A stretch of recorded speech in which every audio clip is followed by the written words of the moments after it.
Aqlli odam gapirishdan oldin aytadigan so'zini yaxshilab o'ylab, tekshirib, keyin so'zlaydi. Agar insonning tili to'g'ri so'z va tarbiyalangan bo'lsa, boshqa a'zolar ham sog', omon va xotirjam bo'ladi. Bu haqda payg'ambarimiz sollallohu alayhi vasallam marhamat qildilar. Odam bolasi tong otgach, tana a'zolarining hammasi tilga tanbeh berib, bizning to'g'rimizda Allohdan qo'rq. Biz nima ahvolga tushsak, sen sababli tushamiz. Agar to'g'ri bo'lsang, biz ham to'g'ri bo'lamiz. Agar egri bo'lsang, biz ham egri bo'lamiz deyishadi. Imom Tirmiziy rivoyati. Dar haqiqat tilni saqlash naqadar go'zal amaldir. Inson tilini saqlasa halok bo'lmaydi.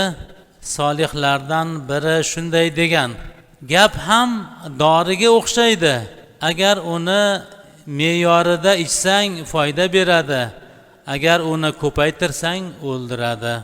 Agar kishi tiliga erk berib o'ylamasdan gapiradigan bo'lsa, tili orqali eng katta gunoh bo'lgan g'iybat, bo'xton, yolg'on gapirish, chaqimchilik va boshqa ishlarga mubtalo bo'lishligi aniq.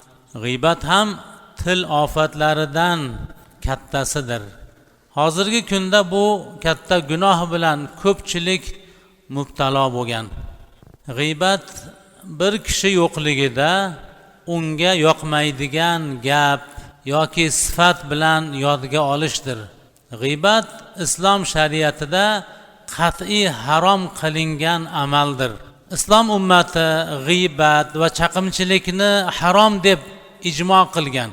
G'iybat haqida Robbimiz kalomida quyidagicha oyat nozil etgan: Astaizu billah va la yaghtab ba'dukum ba'dha ayuhibbu ahadukum an ya'kula lahma akhihi maytan fakarihtumuh wattaqulloh. Biringizni g'iybat qilmasin.